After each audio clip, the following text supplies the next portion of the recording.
Good morning. I'm Kris Foate. This is Monday Morning Jolt. Let's get started. Shirona. Good morning. Today we have an interesting guest because she taught us how to do what we do better because she was a TV personality once, and she was also involved in the airline industry, but now she's a linguistic coach, which she will elaborate a little bit later on what she does. So Elizabeth, tell us, what do you do? Okay, I am a communication coach. I help people speak right and present themselves more effectively. It's a passion of mine. I have two passions. One is broadcasting, and the other is communication skills in every way. And I know you're not from this area, so I'm also an interviewer. Where are you from, and how long have you been in this area? I'm from Sri Lanka, and I have been here in Fort Wayne since 1987. But what I find is, like, sometimes I think like my English is bad, but I still find people who has even bigger problems than me. So I think Elizabeth is a good hire for those people in what she does.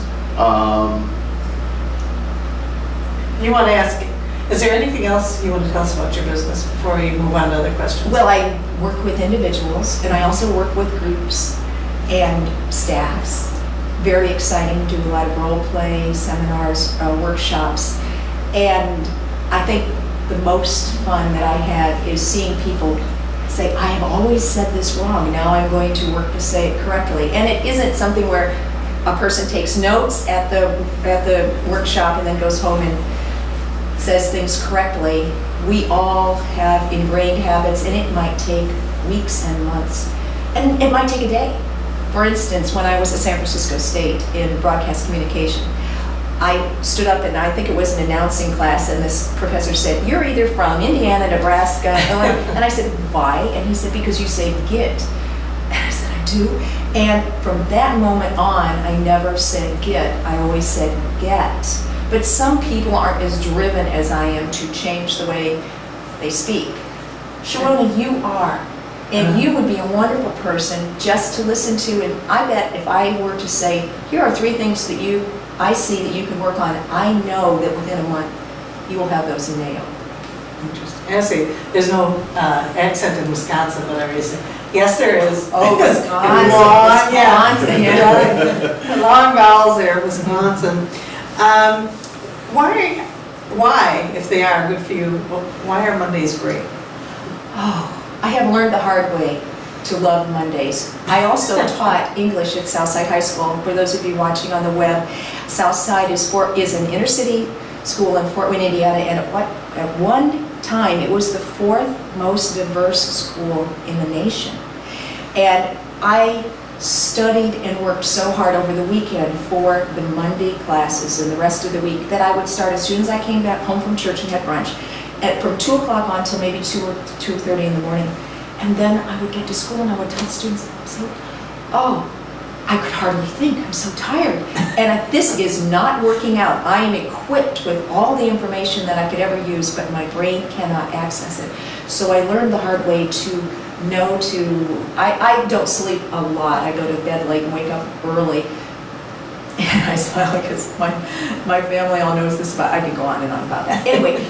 But I am now going to bed earlier than I would normally do on a Sunday. And then I get up on Monday morning and plan my day and make sure that I do my devotions and make sure that I exercise even if I don't want to, because that's a good jump start. It's a good Monday jolt. Mm-hmm. And just looking at that day, that whole week in a positive attitude, I am now loving Mondays because of that. Good for you. So you weren't a believer at first, but now you're loving. Yes. Good for you. So we already know how you kickstart your Mondays. Yes. What advice can you give the business owners and other individuals to make their Monday better? Sunday night or Monday morning, make a list of everything that needs to be done. And also time for themselves. An appointment time just for brainstorming and thinking. And I believe that not only encourages creativity, but it also is a soothing element. Just to have, not not to feel as though you're reacting to the week, but being proactive. That's great advice. And do you have an adage or philosophy by which you live your life that you could sum up in a phrase or a I quote? love that question. I see opportunities and follow them. I'm trying to think of an example.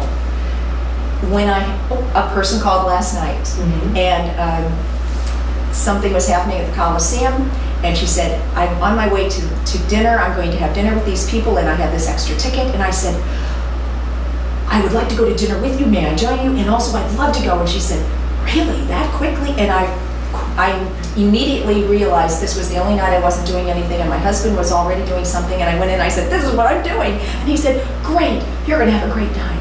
And it was an opportunity and I knew who was going to dinner, and it was an opportunity to see those people. So that's one of the things that I think So is you're true. just like seize the moment. Oh, I do, I do. Carpe diem. Yes, yes. And if you could have one superpower, and it doesn't have to be any of the known ones, you can make one up, what superpower would you select? Another good question.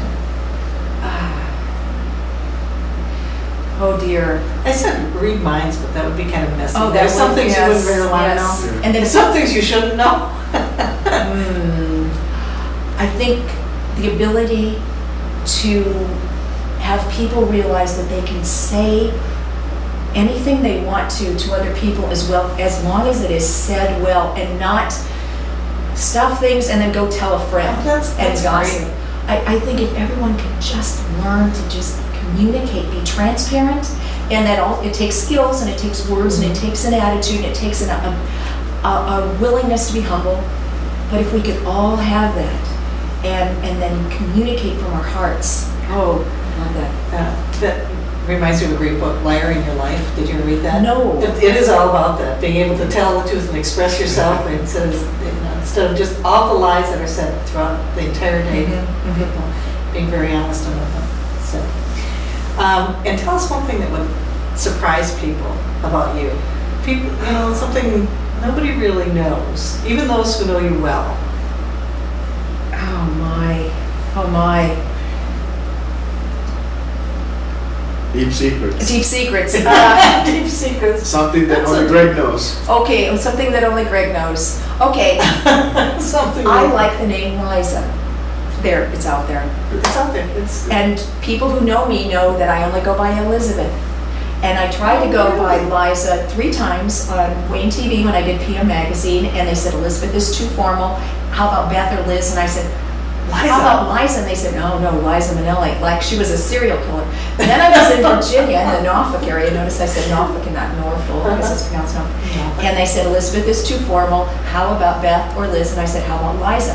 The Liza Minnelli thing again. So no, I stayed with Elizabeth. Then when I came back and worked at Channel 21, which is now Indiana News Center, same thing. Let's do Beth or Liz. And I said, how about Liza? I think I like the name Liza. No, let's go back to Elizabeth. So if any of you see this and you call me Liza, I will smile because I like that name. That's great. That's good. How about that? So, I'll have to remember that. so Elizabeth or Liza, Oh. how do people get hold of you to do business with you? Thank you. I have a website, theverbaledge.com. And my email is elizabeth@theverbaledge.com. It should be Liza. I know. So Maybe someday. Anyway, we want to thank Elizabeth for coming Thank and giving us great, Thank you. great advice on how to make this show better. And we want Yes. we want to thank you for participating today. And this is Monday Morning Jolt. Use it.